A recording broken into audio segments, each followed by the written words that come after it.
جی حضرت صاحب، جیسے کہ میں نے ابتدائی گفتگو میں بھی یہ کہنے کی کوشش کی کہ سرکار دو عالم صلی اللہ علیہ وآلہ وسلم نذیر بھی ہیں. آپ نے امت کی رہنمائی کے لیے انذار جہاں پہ کرنا ہے اس کا بھی مظاہرہ فرمایا ہے. تو یہ بتائیے گا، یہ جو قبر کا عذاب ہے، اس حوالے سے سرکار دو عالم صلی اللہ علیہ وآلہ وسلم کی کیا احادیث ہیں جو ہمیں ملتی ہیں؟ گزارش یہ ہے جی کہ پہلے تو یہ سمجھ لیا جائے کہ قبر کا عذاب ہے کیا. جی. اللہ جل شانہ نے مخلوق کی ہدایت کے لیے انبیاء مبعوث فرمائے. جی. اور ہر مکلف مخلوق میں استعداد رکھی کہ وہ ہدایت قبول کرے. جی. نہیں کرتا تو اس کی مرضی، لیکن استعداد اس میں ہوتی ہے کہ وہ ہدایت قبول کرے. جی. اب دنیا میں آدمی کا بدن جو ہے یہ بذات مکلف ہے، روح اس کے تابع ہے. جی. گرمی سردی نیکی بدی خوشی غم سارا بدن پہ جسم پہ آتا ہے اور روح اس کے تابع ہے. جی. جب موت آتی ہے تو مکلف بذات روح ہو جاتی ہے، بدن اس کے تابع ہو جاتا ہے. جی. پھر جو عذاب ثواب سزا انعام ملتا ہے وہ روح کو ملتا ہے، اور بدن اس کی وساطت سے اسے محسوس کرتا ہے یا اسے پاتا ہے. اچھا. تو یہ جو موت کے بعد قیامت تک کا فاصلہ ہے یا قبر ہے، اسے برزخ کہتے ہیں. جی. ایک عالم ہے، برزخ کا معنی ہے پردہ. جو عالم قیامت کے اور موت کے درمیان ہے یہ برزخ ہے. جی. برزخ میں در حقیقت جیسا کسی کا کردار ہوتا ہے جی ویسی اس کی رہائش گاہ بنا دی جاتی. اللہ اکبر.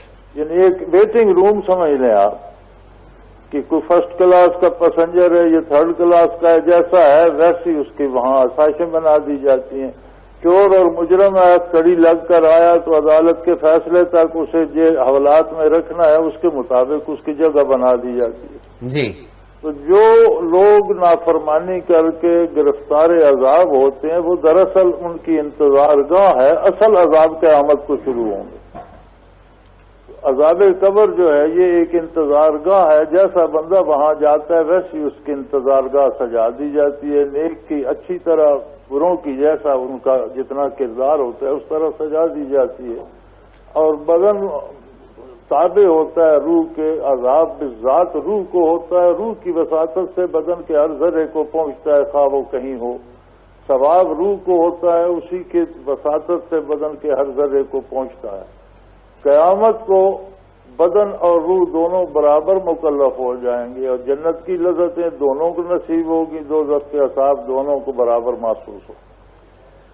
اچھا حضرت، یہ بہت ہی آپ نے امپورٹنٹ نکات اٹھائے ہیں. ایک سوال جو یہاں پر قائم ہوتا ہے وہ یہ ہے کہ اللہ تعالیٰ کے نیک بندے جب قبر میں جاتے ہیں تو ہم نے یہ پڑھا ہے کہ انہیں کہا جاتا ہے کہ سو جا، اور وہ کہتے ہیں کہ دلہن کی طرح انہیں سلا دیا جاتا ہے.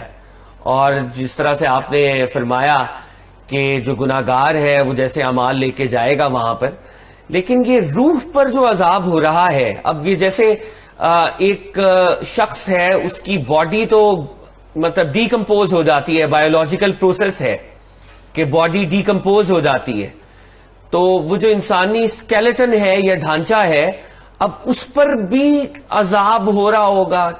گزارش یہ ہے جی کہ ڈیکمپوز ہو کر کہاں جاتی. جی. کتنی ڈیکمپوز ہو جائے مادہ ہی بنتی ہے نا. مادے کی کوئی نہ کوئی شکل، ذرات کی کوئی نہ کوئی شکل کسی نہ کسی طرح چلی جاتی ہے. جی. ڈیکمپوز ہونے سے پہلے، باڈی بننے سے پہلے اس سے زیادہ منتشر تھی. کہاں کہاں سے ذرات آتے ہیں خوراک کی صورت میں، پھلوں کی صورت میں، دوا کی صورت میں، جن سے باڈی بنتی ہے. جی. روئے زمین سے پتہ نہیں کہاں کہاں سے ذرات اللہ کریم لاتے ہیں. جی. جس بدن کو بنانا ہوتا ہے وہ اس کے لیے مختص ہوتے ہیں. حتیٰ کہ باپ کھاتا ہے تو اس کے اپنے بدن کے ذرات اس کے بدن کا حصہ بنتے ہیں، اولاد کے سلب میں محفوظ ہو جاتے ہیں. جی. ماں کھاتی ہے تو بچے کی اپنی زندگی ہے، وہ جو غذا اس کے حصے کی ماں کے منہ میں جاتی ہے اس سے اس کا بدن بنتا رہتا ہے. جی. تو باڈی ڈیکمپوز بھی ہو جائے مادے کی کسی نہ کسی شکل میں موجود ہوتی ہے، اور ہر اس ذرے کا تعلق روح سے رہتا ہے جو اس بدن کا حصہ رہا ہے. اور اگر روح کو عذاب ہوتا ہے تو وہ عذاب بالواسطہ روح کے وساطت سے بدن کے ہر ذرے کو پہنچتا ہے. اگر روح کو راحت ہوتی ہے تو بدن کے ہر ذرے تک اس کا اثر پہنچتا ہے. یہ ساری چیزیں حدیث پاک میں واضح ہیں. بے شک حضرت، میں اپنی اور میرے ناظرین کی سمجھ کے لیے میں ایک سوال اور یہاں پہ کرنا چاہوں گا. کیا جو ڈیکمپوزیشن آف باڈی ہے اس کو ہم ایک نیچرل پروسیس سمجھے کہ یا یہ بھی کوئی عذاب کی شکل ہے؟ نہیں، یہ ایک نیچرل فنکشن ہے. یہ کوئی نہیں، یہ عذاب نہیں.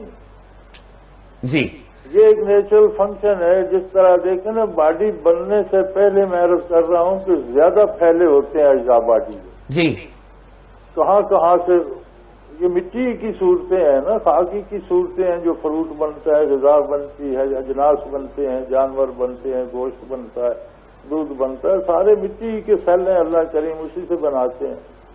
ڈیکمپوز ہو کر اتنی نہیں پھیل سکتی جتنی پیدا ہونے سے پہلے زمین پہ پھیلی ہوتی. جی، تو ڈیکمپوز ہو کر بھی ہر ذرے کا تعلق روح سے رہتا ہے. ایک آدمی کی باڈی بھی ڈیکمپوز ہو جاتی ہے. اس میں صرف شہداء اور انبیاء اور صالحین کچھ ایسے خاص لوگ ہیں جن کے وجود سلامت اللہ کریم رکھتے ہیں، ورنہ عام نیک آدمی کی باڈی بھی ڈیکمپوز ہو جاتی ہے. لیکن وہ راحت و سکون میں رہتی ہے، خاص ذرات میں تبدیل ہو جائے تو. سبحان اللہ، سبحان اللہ. حضرت صاحب، بہت ہی خوبصورت اور اہم گفتگو آپ نے فرمائی بریک سے پہلے. ایک سوال جو میں آپ سے یہاں پر کرنا چاہتا ہوں کہ کیا جو اس دنیا سے چلا جاتا ہے اس کی روح تو برقرار رہتی ہے کیونکہ یہ تو امر ربی ہے، تو کیا یہ روح سنتی ہے، محسوس کرتی ہے اور اس کی تمام جو فیکلٹیز ہیں وہ کام کرتی رہتی ہیں حضرت؟ جی، روح کا علم باقی رہتا ہے، سننے کی کیفیت، اس کی تمام چیزیں باقی رہتی ہیں. آپ نے قرآن کریم میں اللہ کریم فرماتے ہیں کہ سورہ یاسین میں پارے میں کہ ایک شخص نے انبیاء کی تائید کی، قوم نے اسے قتل کر دیا، اللہ کریم نے اسے اعلیٰ درجات برزخ میں دے دیا. تو یا لیت قومی یعلمون بما غفر لی ربی. وہ کہتا ہے کاش میری قوم کو اس بات کا اندازہ ہو جائے کہ اللہ نے برزخ میں مجھے کیا اعلیٰ مقامات دیے. سبحان اللہ. اس کا مطلب ہے اسے قوم بھی یاد کی، پچھلا واقعہ بھی یاد تھا، اس کی وہ خواہش کر رہا ہے کہ کاش انہیں پتہ چلے. تو روح کے مرنے کے بعد روح کے علم میں کوئی اور آ جاتی ہے، روشنی آ جاتی ہے، زیادہ صاف ہو جاتا ہے، دنیاوی جھنجھٹ سے آزاد ہو کر زیادہ واضح ہو جاتا ہے، اس کے اوصاف چھینے نہیں جاتے. اور حضرت آپ کی اجازت سے جب یوم فرقان بدر کے مارکے کے بعد سرکار دو عالم صلی اللہ علیہ وآلہ وسلم نے کفار کے مردوں سے خطاب کیا، تو وہ کیفیت بھی اگر اس حوالے سے بیان کی جائے.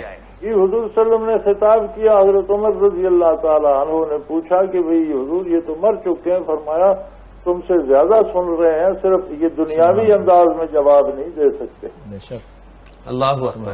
اس طرح جواب نہیں دے سکتے جس طرح زندہ بندہ جواب دیتا ہے. جو ان کی برزخ کی زبان ہے اس میں وہ جواب بھی دے رہے ہوں گے. اللہ اکبر، اللہ اکبر. حضرت بہت ہی خوبصورت گفتگو آپ نے فرمائی. آپ کے وقت کا بہت بہت شکریہ، اور انشاءاللہ میں منتظر ہوں کہ آپ لاہور تشریف لائیں اور نیو ٹیلی ویژن میں بھی تشریف لائیں. اگر آپ کے پاس 1 منٹ ہو تو ایک بات عرض کر لوں. جی سر، بسم اللہ بسم اللہ. بات قادری صاحب نے بڑی خوبصورت ارشاد فرمائی کہ اللہ کی دوستی کی بات ہے. جی.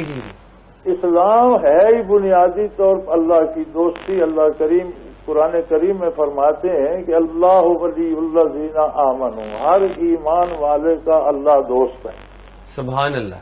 اب جب مسلمان نافرمانی کرتا ہے تو 2 جرم کرتا ہے. ایک تو نافرمانی کرتا ہے، ایک اللہ کی دوستی توڑ کر نافرمانی کی طرف جاتا ہے. اللہ اکبر، اللہ اکبر. بنیادی طور پر ہر مومن کو اللہ کی مال حاصل کرتا ہے تو ولی اللہ کہلاتا ہے، صدیق کہلاتا ہے، شہید کہلاتا ہے. لیکن جو ہم خطا کرتے ہیں تو ہم بنیادی طور پر اللہ کی دوستی کو توڑ کر بغاوت کر کے گناہ کی طرف جاتے ہیں، تو یہ بڑا زیادہ جرم بن جاتا ہے. حضرت آپ کی اجازت سے پھر جو نقطہ یہاں پر بنا وہ یہ کہ اللہ تعالیٰ نے تو ہر مسلمان کو ولی ہی پیدا کیا تھا اور ہم نے اپنے اعمال سے اس ولایت کو ٹھکرایا ہے. ہم نے بغاوت کی اللہ کی دوستی سے اور شیطان کا ساتھ دیا. اللہ اکبر، اللہ اکبر، اللہ اکبر، بہت ہی اہم نقطہ۔ حضرت صاحب بہت شکریہ آپ کے وقت کا، بہت مہربانی جی۔ بہت شکریہ۔